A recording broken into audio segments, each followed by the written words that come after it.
E o tema da mensagem é: somos salvos pela graça, mas não foi graça. Efésios capítulo 2, versículo 8.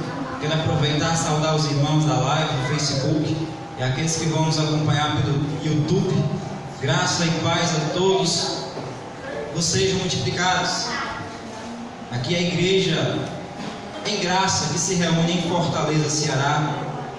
Desde já agradeço aí pela audiência, pelo carinho, pelas felicitações dos irmãos. Efésios capítulo 2, versículo 8, que diz assim a palavra de Deus: porque pela graça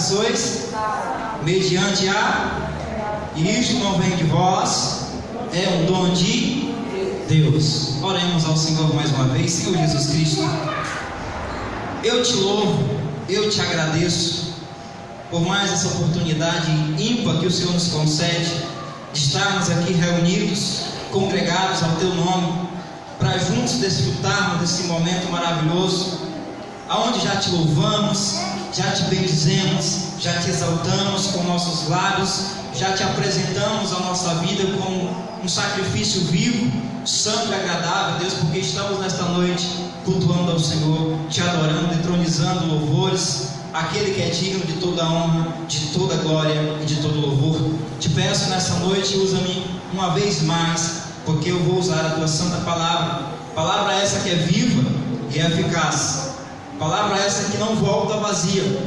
Eu te peço em nome de Jesus, usa a minha vida, usa o meu gesto, usa minhas cordas vocais, usa tudo que tenho, Senhor, tudo que sou, porque eu sei que a minha suficiência, a minha capacidade, ela vem de Ti. É tudo que eu te peço, já te oro e já te agradeço. Amém?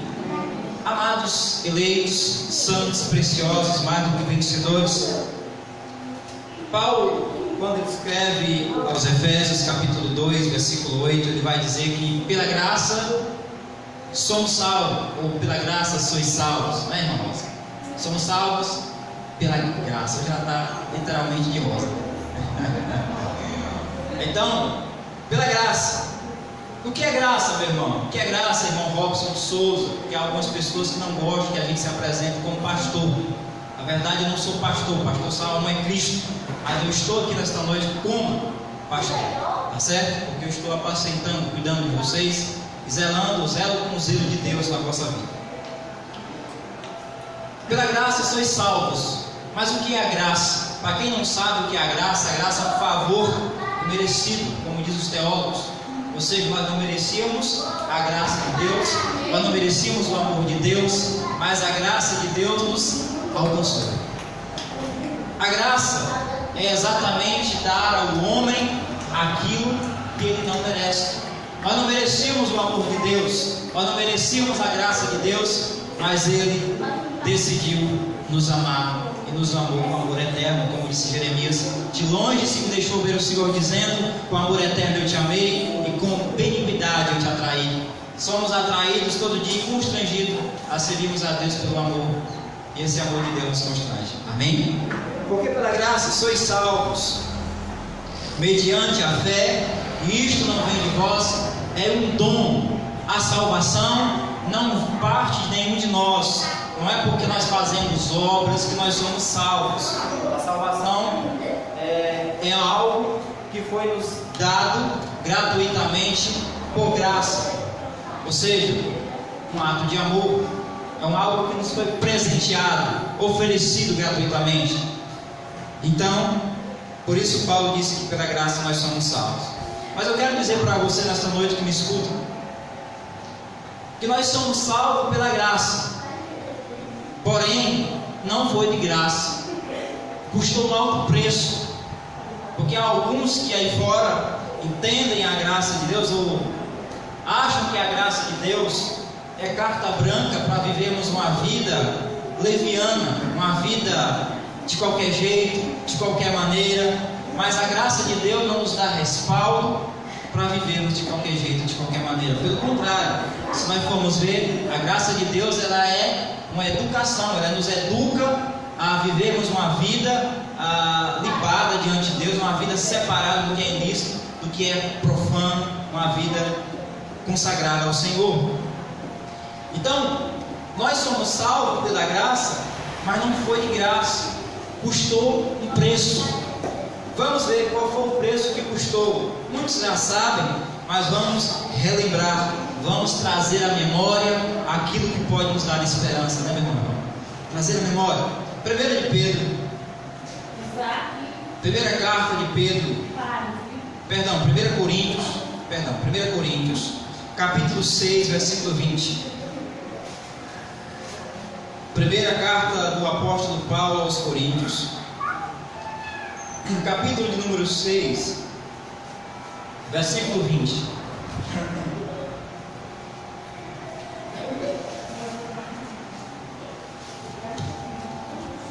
Primeira Coríntios, capítulo 6, versículo 20, amém? Diz assim na minha versão, revista atualizada. Se alguns tiver alguma Bíblia com versão revista corrigida, fiel, outras traduções vai dar um pouco diferente, mas nessa tradução diz assim: porque foste comprado por preço, agora pois glorificai a Deus no vosso corpo. Então a Bíblia vai nos ensinar, a Bíblia vai nos dizer, no caso Paulo, o apóstolo dos gentios, que nós fomos comprados pelo preço. E ele vai nos motivar, ele vai nos ensinar a que nós venhamos a glorificar a Deus no nosso corpo.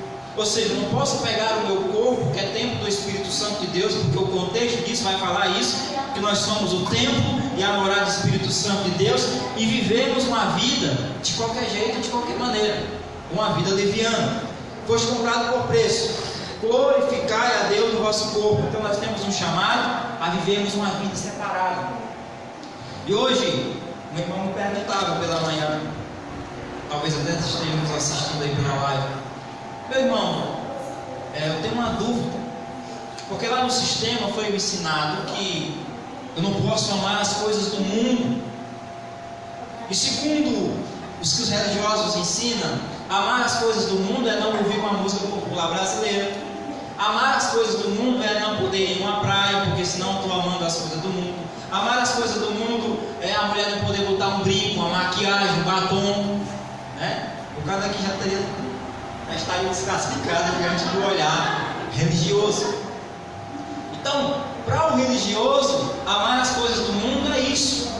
Só que se nós formos ver lá em 1 de João, é o texto que o irmão me perguntava, ele vai falar que não se deve amar as coisas do mundo. Ele vai dizer, porque a concupiscência da carne, a soberba da vida.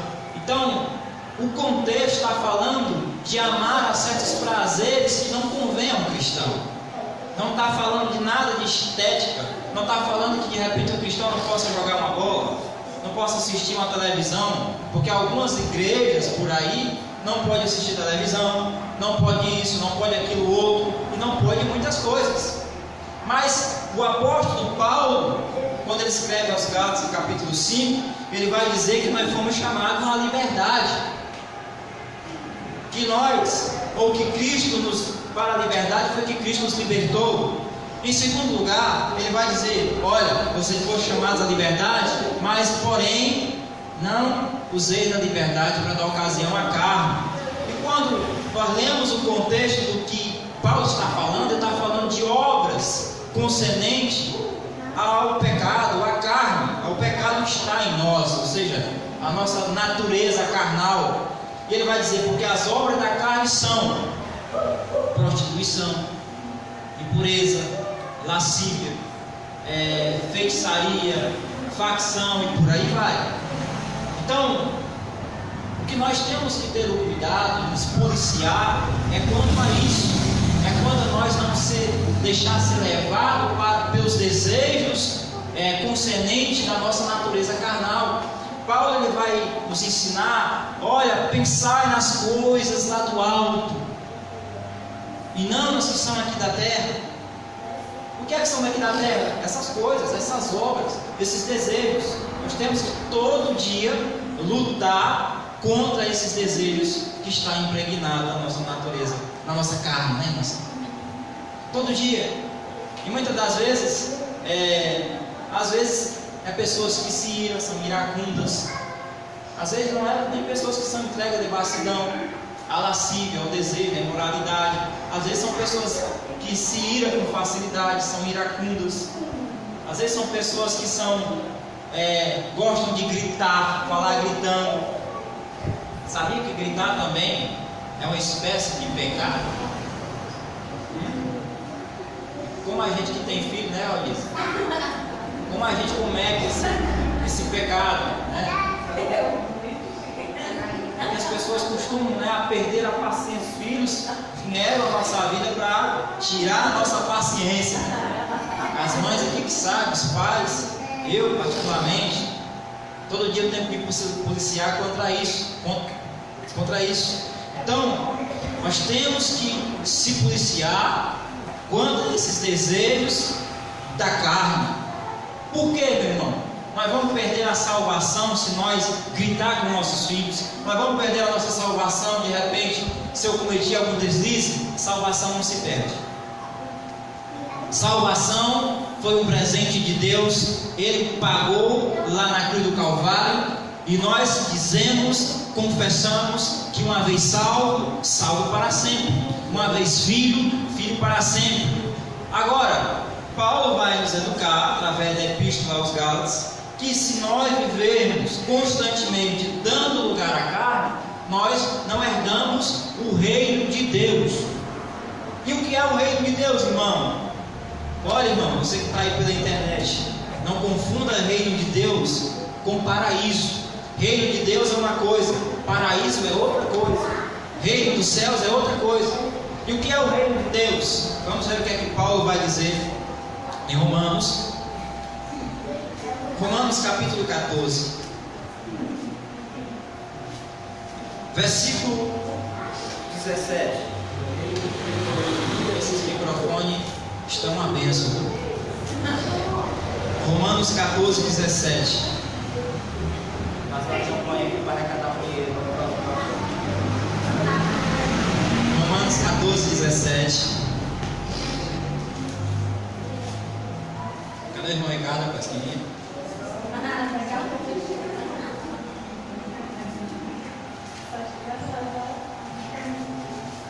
Então, quem vive dando lugar à carne, ou seja, aos prazeres da carne, a pessoa não perde a salvação, porque é filho uma vez, filho para sempre.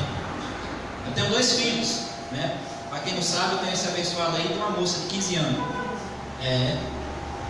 Então, se de repente um deles se desviar do bom caminho que o Deus defende, eu neutralizo essa palavra. De repente um filho meu vai parar na cadeia, ele vai deixar de ser meu filho por isso? O que vocês acham? Não. Agora eu como pai, eu devo aprovar o que ele está fazendo de errado? Pai nenhum pode passar a mão na cabeça do filho. Se ele fez algo errado, tem que pagar. Outro dia chegou uma mãezinha aqui para cortar o cabelo do marido, né? Uma senhora, e ela disse: "Ô irmão, olha para o meu filho. O que aconteceu, irmão, com ele? Está doente?" "Não, ele foi preso." "Foi preso? Ah, vai aqui vender droga." As pessoas não sabem que vender droga é errado. Não é errado, não é ilícito. Então, se está fazendo aquilo, se for perto, vai ter que colher, vai sofrer o dano. Infelizmente eu não posso orar por uma situação dessa. Por quê?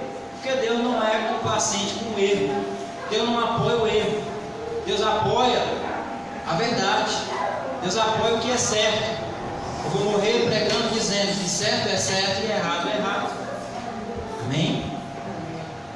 Então, nesses casos, eu particularmente não oro. Romanos 14, versículo 17. Amém? Diz assim a palavra de Deus: porque o reino de Deus não é comida nem bebida, mas justiça e paz e alegria no Espírito Santo. Olha, o reino de Deus não é comida e nem bebida. Então aquilo que se faz lá na igreja católica, pega a hóstia consagrada, E o padre lá pega a taça de vinho, porque lá na igreja católica só quem bebe o vinho é o padre, né? Rapaz, miserável. O pastor, né? O pastor pelo menos ele toma e divide com os irmãos. Uma bicadinha. Uma bicadinha com cada um. Então no catolicismo existe a chamada. Esqueci o nome agora do negócio lá, do ritual. Sacramento, né? A hóstia consagrada. Vocês são católicos, tem algum ex-católico aí? Tem aquele ritual, né? Vamos hoje celebrar aqui o sacramento. Você já aquele dia que foi quase guiada, né? Sabe como é não? O negócio do ritual lá? Esqueci, tem uma coisa lá. Aí o padre pega lá e sai o sacristão distribuindo as hóstias, né? E o padre pega lá o cálice de vinho que não pode derramar, né? Se alguém não assistiu, eu indico a vocês assistir a um filme por nome de Martinho Lutero. Esse é um filme excelente. Para você que está chegando agora na graça, para você que está conhecendo agora a igreja protestante, né? Somos considerados os protestantes, porque nós protestamos mesmo contra a mentira. Por isso daí que eu não protestante, porque nós protestamos contra aquilo que é errado. Então lá no momento que o Lutero, que era um ex-padre, ele vai fazer a primeira cerimônia dele, ele fica tão nervoso que derrama o vinho. E aquilo ali é uma blasfêmia. É considerado uma blasfêmia. Mas deixando o Lutero claro. Então lá na igreja católica pega-se a hóstia, distribui, e o padre toma lá um golpado de vinho, mas ele não distribui com os irmãos. Os irmãos não podem, é só o padre. Na igreja protestante, o pastor distribui e bebe também lá a sua picada. E eles falam que aquilo ali é um cerimonial que simboliza o corpo de Cristo e o sangue de Cristo. Só que aquilo foi feito, se você ler os contextos de Mateus capítulo 26, o que eles chamam de Santa Ceia, a Bíblia chama de Páscoa. Então aquilo não era a Santa Ceia, era a Páscoa judaica, que Jesus veio no cumprimento da lei. E como um bom judeu, ele participou da Páscoa, ou melhor dizendo, da última Páscoa. E ele, dentro do contexto, vai dizer: meu irmão, eu desejei ardentemente comer essa última Páscoa. Já viu esse contexto? Essa última Páscoa. Há quem diga, né? Nosso irmão lá do Rio de Janeiro, da qual nós fizemos parte do ministério, Miguel Ângelo, que Jesus, ele ali pôs fim à Páscoa e instituiu a ceia. Mas na verdade, se a gente for ler o contexto, ele estava simbolizando algo que iria acontecer na cruz. Ele pegou um pão, partiu e disse: olha, esse pão simboliza o meu corpo, que vai ser dado por vós. Esse cálice simboliza a nova aliança no meu sangue, que será dado por vós. Então tudo aquilo que ele estava fazendo, todo aquele ritual, apontava para o sacrifício na cruz.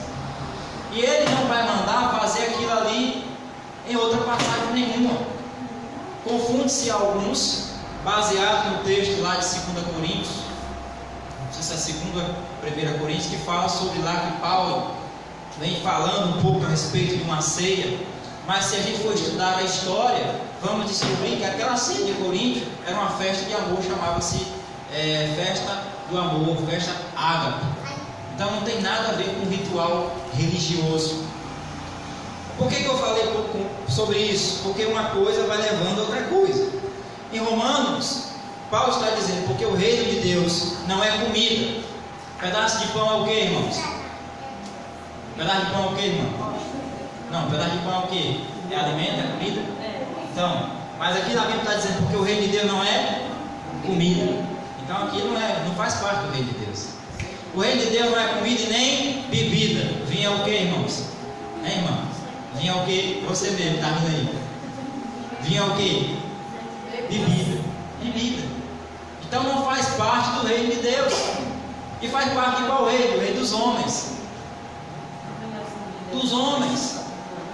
Porque o nosso verdadeiro pão não é um pão da padaria. O nosso verdadeiro vinho não é o vinho de suco de uva. O nosso pão é Cristo. O nosso pão é a palavra de Deus. Amém, irmãs? O nosso pão, o nosso vinho é a doutrina, é o Evangelho. Quem está entendendo, diga amém. Mas justiça, aí ele vai dizer o que é o reino. Mas o reino de Deus é justiça e paz, e alegria no Espírito Santo. E a alegria no Espírito Santo. Então, a alegria da carne não tem nada a ver com o Espírito Santo.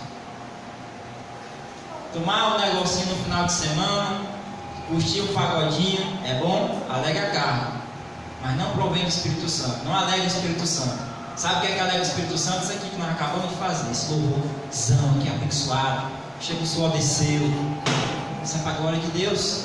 É para a glória de Deus ou não é, irmãos? Amém? Então o reino de Deus é justiça, é paz e é alegria no Espírito Santo. Então, se eu pratico a justiça, eu tenho paz. Se eu tenho paz, eu tenho alegria no Espírito Santo. Amém ou não amém?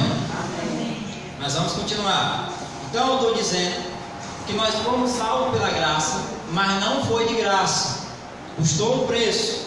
Vamos ver agora o que disse Pedro na sua epístola, 1 de Pedro, capítulo 1, versículo 18. Primeira epístola de Pedro, capítulo 1, versículo 18. Baixa o celular aí. Baixa.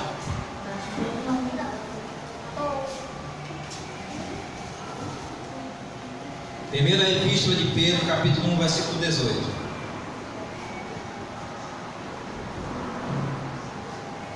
Calor da aqui. Deixa ele travar, bota a mão aqui pra outra. Não, deixa para os irmãos. O pastor tem que sofrer mesmo. Tem que sofrer pelo recado. Amém? 1 Pedro capítulo 1, versículo 18. Diz assim a palavra de Deus: sabendo que não foi mediante coisas corruptíveis, como prata, ouro, ou que foste resgatado do vosso fútil procedimento que vossos pais legaram, mas pelo precioso sangue, como de um cordeiro sem defeito e sem mácula, o sangue de Cristo. Olha, o apóstolo Pedro, ele vai dizer que não foi mediante coisas corruptíveis, tipo prata, ouro, que nós fomos resgatados. Nós não fomos comprados por isso, por prata, por ouro, por dinheiro. Não fomos comprados por essas coisas. Nós fomos comprados pelo quê? Pelo sangue do Cordeiro de Deus. Ele deu literalmente a vida dele por mim e por você. Como diz o profeta Isaías, o castigo que nos traz a paz estava sobre ele. Pelas suas pisaduras, eu, você, nós fomos sarados. E quando ele disse que pelas suas pisaduras nós fomos sarados, não é que nós viemos ficar livres de doenças da carne, mas pelas suas pisaduras nós fomos sarados. Está falando de um termo espiritual. Tudo que era contra nós, tudo que era contrário, ele removeu, ele cravou lá na cruz. Ele nos aperfeiçoou para sempre, como está escrito em Hebreus capítulo 10, versículo 14, que diz que com a única oferta ele nos aperfeiçoou para sempre. Diga glória a Deus por isso. Então, você pode olhar para mim e vai achar defeitos. Se você for conviver comigo, você vai ver defeitos em mim. Se eu for conviver com vocês, talvez eu veja defeito em vocês, porque não existe ninguém perfeito na carne, amém? Mas espiritualmente falando, que está dentro de você, Deus já te aperfeiçoou.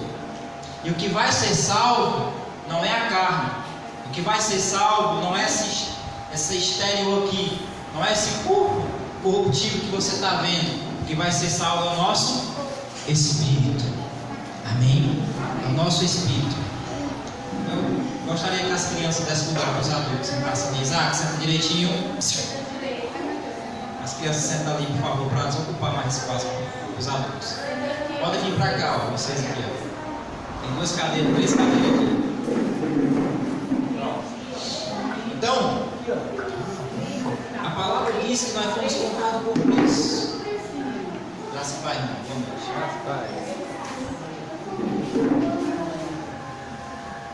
Fomos comprados por preço. Amém? E qual foi o preço? Preço de sangue. Preço precioso. Não se estranhe com ele não, porque essa versão aqui é especial, tá bom?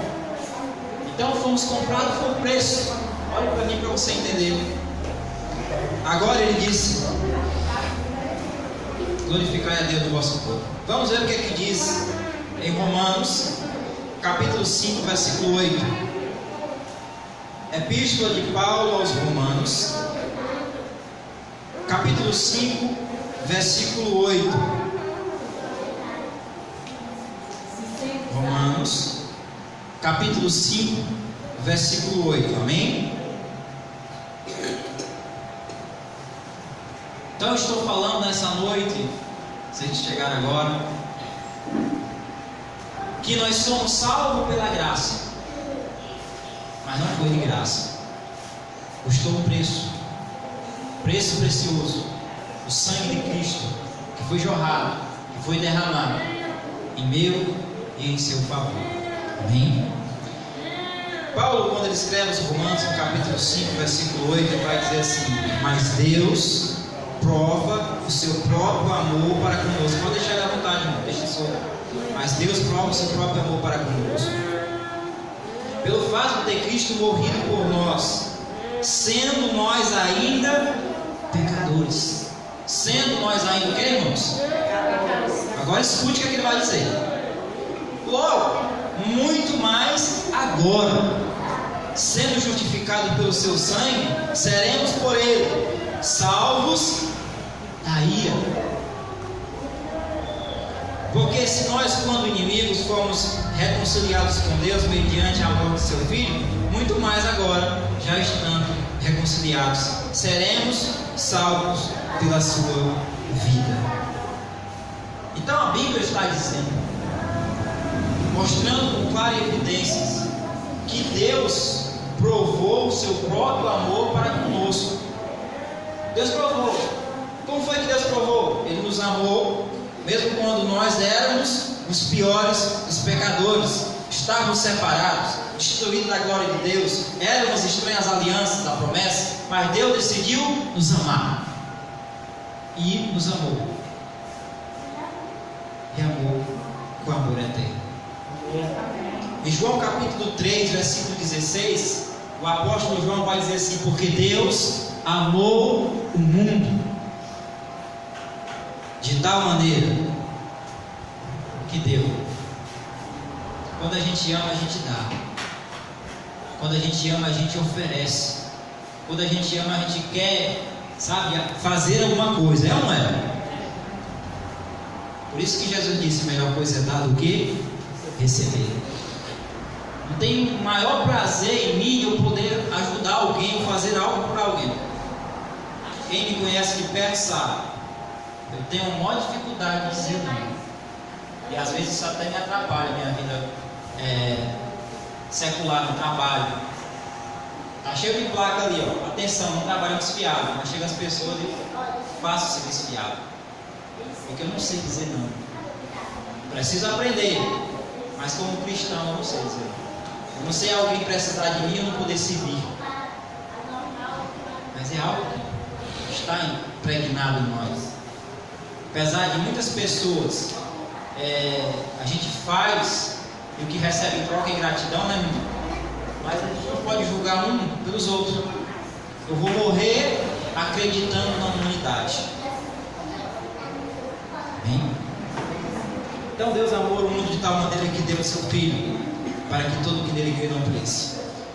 Como já foi mostrado, existem inúmeros textos. Aqui foi só um resumo que eu trouxe para passar para vocês nessa noite, que prova, que evidencia que Deus te amou, que Deus te ama, que nada pode separar desse amor. Como foi cantado aqui nos louvores, nada pode separar do amor de Deus. Porque Ele nos amou com amor eterno. Que é algo que é eterno? Que é? Que não tem fim. fim, que não se acaba. Amém? Eterno é que não tem fim, para sempre. Tem algumas pessoas que quando morrem um parente dizem assim, eterna saudade, né? Ou seja, você vai sempre lembrar daquela pessoa, embora alguns até esqueçam com rapidez, principalmente as viúvas jovens, né? Tem algumas viúvas que o marido morre e chora, um mês já está caçando o marido de novo, sabe? Aí bota assim, eterna saudade, faz uma camisa, coração do bichinho lá, e bota, né? Um mês depois já está caçando o marido, já passou a saudade do bichinho. É cruel. Mas o amor de Deus não é assim igual ao amor dos homens. O amor de Deus não é igual a nós. O amor de Deus é para sempre, que não tem fim, que não se acaba. Amém? Então, Deus provou que nos ama. Como eu disse, existe inúmeros textos que mostram, que evidencia que Deus nos ama.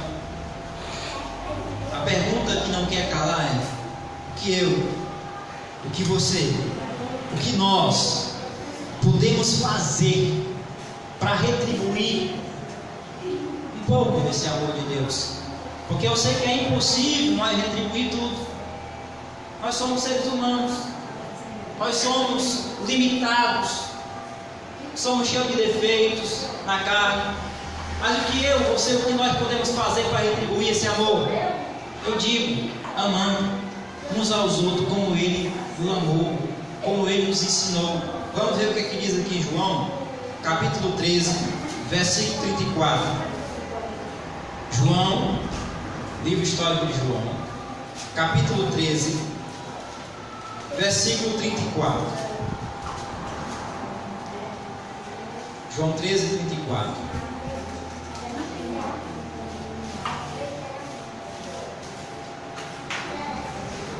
João capítulo 13, versículo 34. Amém? Quem encontrou, diga amém. Quem não encontrou, diga misericórdia. Misericórdia, não estudei não, né? O povo está sabendo. João 13, 34 diz assim: novo mandamento eu vos dou, que vós, que vocês ameis uns aos outros, assim como eu vos amei, que também vos ameis uns aos outros. Nisto conhecerão todos que sois meus discípulos, se tiverdes amor uns para com os outros. Como é que eu posso retribuir o amor de Deus? Amando, servindo, perdoando, estendendo a mão ao que está caído, levantando o que está caído. Isso faz parte do amor de Deus. Como é que eu posso retribuir o amor de Deus? Amando sem fingimento. Romanos capítulo 12, vamos ver. Romanos capítulo 12, versículo 9. Romanos 12, 9.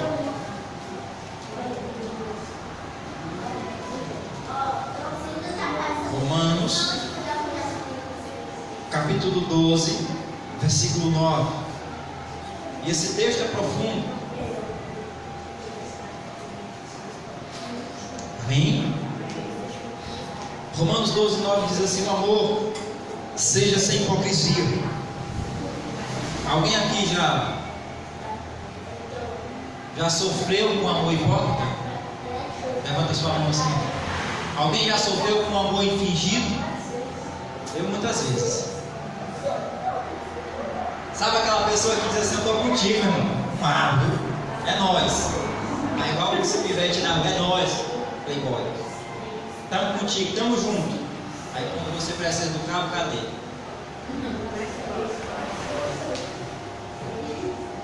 Se chama-se amor fingido. Então aquela pessoa que lhe usa. Aí quando você não serve mais para nada, ele está de fora. Não é assim? Pega o beco. O amor seja sem hipocrisia. Hipocrisia é um amor falso. Detestai o mal, apegai-vos ao bem, amai-vos cordialmente uns aos outros, com amor fraternal. O que vocês entendem por amor fraternal? Amor de irmão. Cuide, irmão. Preferindo-vos em honrar uns aos outros. Não seja aquela pessoa que diz: ah, eu sou o cara, eu me acho. Não. Meu irmão aqui é maior do que eu. Tente ver o outro sempre superior a você. E como é difícil isso, né? Veja o outro como superior. Veja o outro como melhor. Preferindo em dar honra uns aos outros. Versículo 11: no zelo não sejais remissos, sede fervorosos de espírito, servindo ao Senhor. Que conselho, né? Que evangelho. Regozijai-vos na esperança, sede pacientes na tribulação, na oração perseverante. Talvez você orou ontem, antes de ontem, semana passada, mês passado. Talvez o seu milagre ainda não aconteceu, talvez a sua vitória ainda não chegou, mas eu quero dizer para você que não desista. Às vezes a gente está cavando ali, o diamante está bem aqui pertinho, e alguns que desistem à meia volta: não quero mais não. Não sei se você já viu a ilustração da imagenzinha, alguém cavando com a picareta. Você já viu, irmão? Cavando com a picareta, estava mais ou menos a 50 centímetros do diamante. O cara desiste, aí o outro vai lá e cava e acha. Já viu você? Talvez a sua vitória está mais perto do que você imagina, então não desista, porque na oração seja perseverante. Amém ou não amém? Vamos perseverar, irmão. Vamos nos unir, vamos caminhar juntos nessa fé, crendo no só Deus, crendo no só Senhor, crendo no só batismo e avançando de fé em fé, de glória em glória. E é assim que Deus quer que nós façamos. Amém? Compartilhar a necessidade dos santos, praticar a hospitalidade, abençoar os que os perseguem, abençoar e não os amaldiçoeis. Que coisa difícil, né? Abençoar alguém que está perseguindo você. Mas é o que a Bíblia está dizendo. Tendo o mesmo sentimento uns para com os outros, em lugar de seres orgulhosos, considerai o que é humilde, não seja sábio aos seus próprios olhos. Não vos torneis a ninguém mal por mal, mas esforçai-vos para fazer o bem perante todos os homens. Se possível, no que depender de vós, tende paz com... Se possível, no que depender de vós, tende paz com todos. Ah, meu vizinho fez algum mal para mim, ou ele entendeu alguma coisa errada e se brigou comigo. Mas se a paz depende de mim, vai lá, fala com ele, chama ele para as conversas: meu irmão, que foi tudo difícil. Eu não quero ser inimigo de você, eu quero é paz. Amém? Se possível, que depender de vós, tenha paz com todos. Às vezes, eu já sofri afronta, calúnia, difamação. Na hora você fica chateado, né? A gente é carne. E às vezes a minha esposa diz: rapaz, não tem jeito não. Eu vou lá no outro dia e falo para a pessoa. Porque eu aprendi isso aqui. Olha, se a paz depende de mim, eu vou ficar intrigado com o indivíduo desse daí. Oi, irmão, bom dia. Às vezes a pessoa nem fala mais comigo, se chateia. Oi, tudo bem? Não tem motivo para não falar, né? Fala, perdoe, ame. Isso é que um bom cristão deve fazer. Se depender de você, tenha paz com todos. Em 1 Coríntios capítulo 13, falando um pouco mais de amor. 1 Coríntios 13, 1 em diante. Paulo vem falando aqui a respeito dos ministérios. Paulo vem falando a respeito dos dons espirituais, no capítulo 12. 1 Coríntios 13. E quando ele chega no finalzinho do capítulo 12, versículo 31, aí fica assim um contratexto fora, meio que perdido. Nem está ligado no 31, nem está ligado no 13, meu cara. Negócio meio esquisito, né? 12, versículo 31, aí. Só que fica esse pedacinho aqui, ó, a parte B, que nem está no 31, que nem está no 13, fica solto. Olha o que ele vai dizer.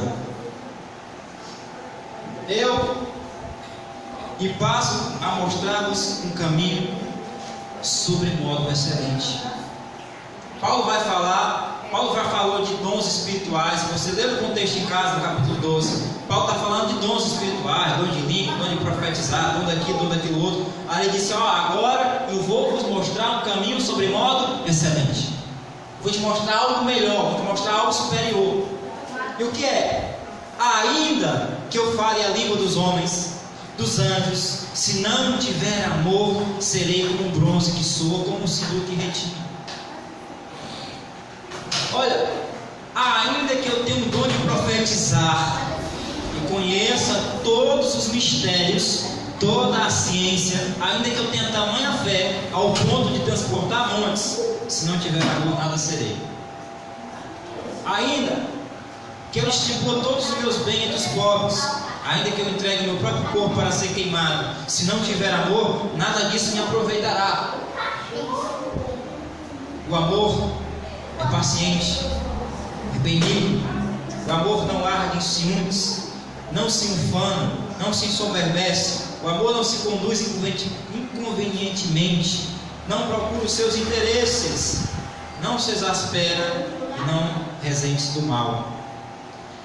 Não se alegra com a injustiça, mas regozija-se com a verdade. Tudo suporta, tudo sofre, tudo crê, tudo espera e tudo suporta. O amor jamais acaba, mas havendo profecias, desaparecerão, havendo línguas, cessarão, havendo ciência, passará, porque em parte conhecemos o que parte profetizamos. Quando, porém, vier o que é perfeito, então o que é em parte será aniquilado. O que é perfeito ainda vai vir ou já veio, irmãos? Cara? O que é perfeito vai vir ou já veio? Será, irmãos? O que é perfeito vai vir, irmãos, ou já veio? Não sabe, né? Já veio, já está em nós. Cristo em nós, esperança da glória. Cristo em nós, esperança da glória. O perfeito está em nós. O perfeito é Cristo. Ele está em nós. Amém ou não amém? Você crê que o Pai está em nós? Amém. Jesus disse: eu e o Pai somos. Foi pregado aqui pelo irmão Ricardo domingo passado. Eu e o Pai somos um. E o Pai está em nós. O Filho também. O Espírito Santo também, porque é uma pessoa só. Amém? Então, quando eu era menino, Paulo vai falar: eu falava como menino, sentia como menino, pensava como menino. Quando cheguei a ser homem, desisti das coisas próprias de menino. Referia-se a ele aos cerimonialismos da lei. Porque agora vemos como pelo espelho, obscuramente. Então veremos face a face. Agora conhecemos em parte, então conhecerei, como também sou conhecido. Versículo 13. Agora permanece a fé, a esperança e o amor. Estes três, porém, o maior é o amor. Por que o maior é o amor? Porque quem ama, irmãos, cumpre toda a lei. Quem ama não trai. Quem ama não fala contra o próximo. Quem ama não mente contra o próximo. Quem ama cumpre toda a lei. Por isso que desde Jesus de Nazaré, ele vem dando um parecer, ele vem dando uma atenção especial ao amor, porque quem ama tem cumprido toda a lei. Amém? Então, como nós podemos retribuir o amor de Deus? Amando. Segundo lugar, como eu posso retribuir o amor de Deus? Sendo grato. 1 Timóteo capítulo 1, versículo 12, vamos ver. 1 Timóteo capítulo 1, versículo 12. Primeira carta de Paulo a Timóteo, capítulo 1, versículo 12. 1:12. Essa menina aqui que gosta de perguntar, né? Se quiser fazer pergunta, fica à vontade. 1 Timóteo capítulo 1, versículo 12. Sou grato para com aquele que me fortaleceu, Cristo Jesus nosso Senhor, que me considerou fiel, designando-me para o ministério. Paulo era o quê? Grato. Nós temos que ser as pessoas gratas também.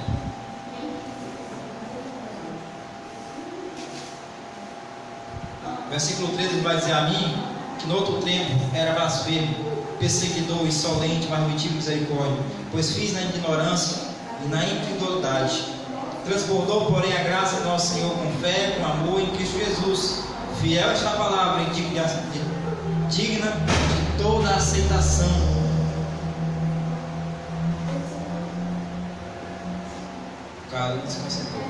Que Cristo Jesus veio ao mundo para salvar os pecadores, do qual eu sou o principal dele. Parece um paradoxo, né? Então, temos que ser gratos. Colossenses 3:12. Colossenses capítulo 3, versículo 12. Estamos caminhando para os momentos finais, tá bom, meus irmãos? Tem um pouquinho mais de paciência aí. Vocês estão de lucro hoje porque o Maior não veio pregar, tá bom? Estava aí no dia que eu vinha pregar hoje. Vai uma conversa, viu? É 1h10 de pregação. Olha lá, eu mostro um relógio assim, ó. Colossenses capítulo 3, versículo 12. Colossenses 3:12. Diz assim a palavra de Deus.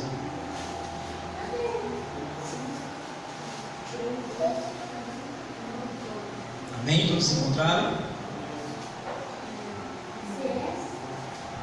Amém?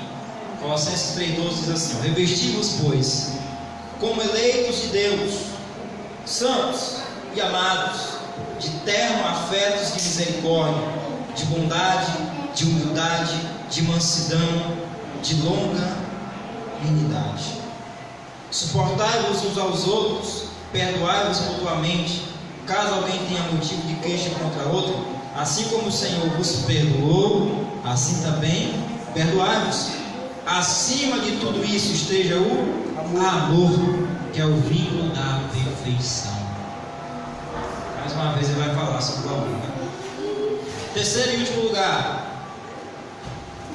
como eu posso demonstrar ou retribuir parte daquilo que me foi dado? Vivendo para Ele. 2 Coríntios capítulo 5, versículo 14.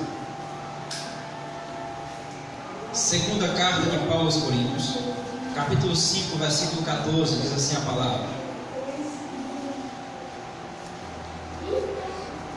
5:14.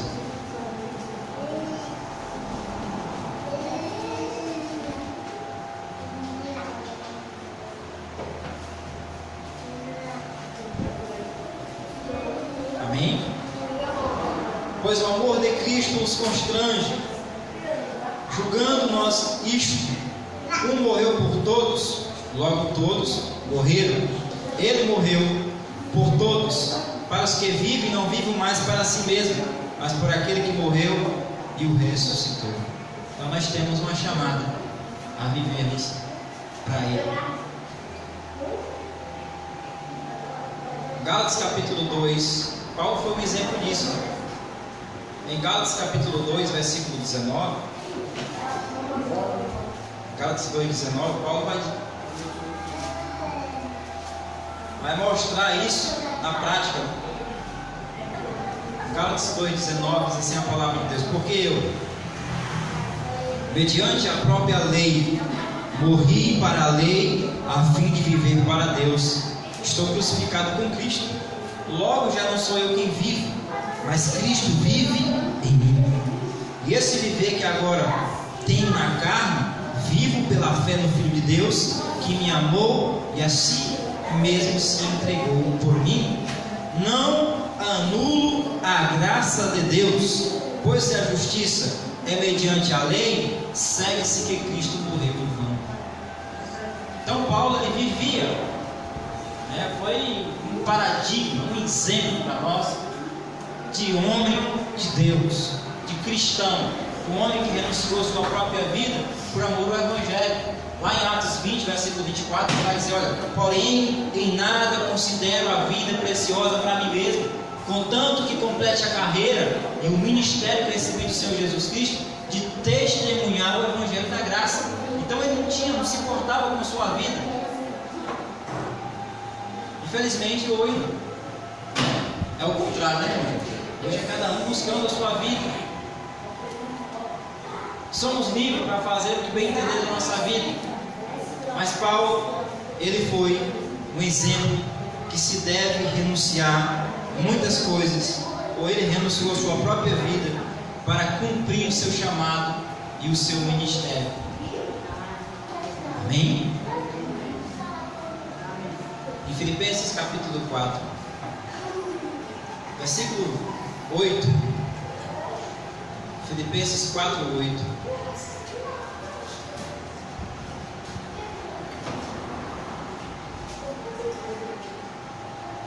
Filipenses 4, 8.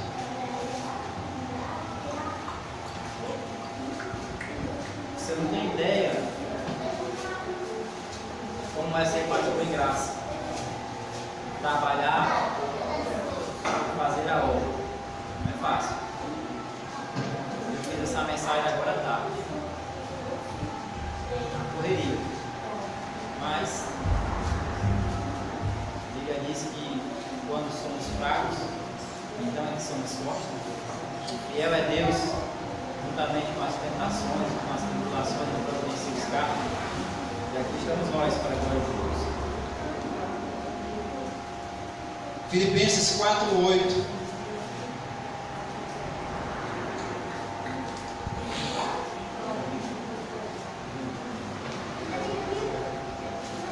Filipenses capítulo 4, versículo 8. Amém?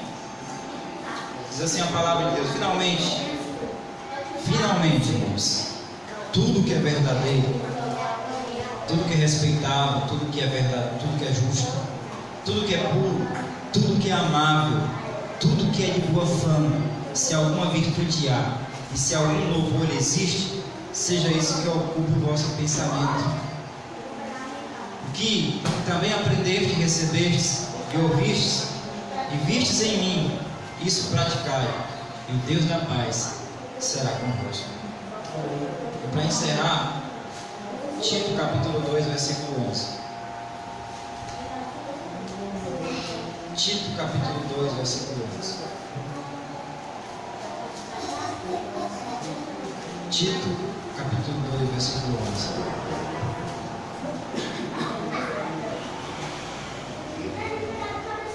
Amém?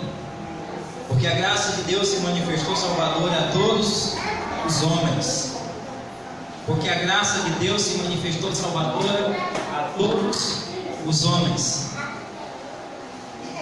Antes logo no início, quando eu conheci a graça, meu carro, eu estava em parafuso. Via na predestinação da eleição. Aí você depara com um texto desse: porque a graça de Deus se manifestou salvadora a todos os homens. E eu ficava: meu Deus, é todos ou é muitos? É muitos ou é todos? Porque há cantos que ele dizia assim: porque ele amou muitos, né? O sangue da nova aliança foi derramado em favor de muitos, não de todos.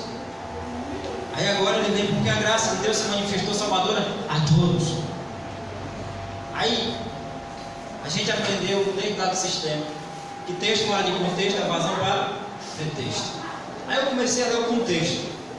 Aí o contexto vai dizer assim: ó, quanto aos homens idosos, quanto às mulheres idosas, quanto aos jovens recém-casados, quanto aos moços, quanto aos servos. Então você vê que o contexto está falando de classe de pessoas, todas as classes, independente da nacionalidade, independente do padrão, se é preto, se é pobre, se é rico. Os eleitos de amor. Não está falando de toda a raça humana. Entendeu? Já sabia disso? Então todos aqui são todos homens, idosos, senhoras, mulheres. São classe de pessoas, são pessoas, não são toda a raça humana. É claro? O contexto diz isso bem claro. Então, porque a graça de Deus se manifestou salvadora a todos os homens, pretos, pobres, mulheres, jovens, moços, senhores, cegos, educando-nos para que, renegado as paixões e as impiedades mundanas, vivamos no presente século uma graça sensata, justa e piedosa.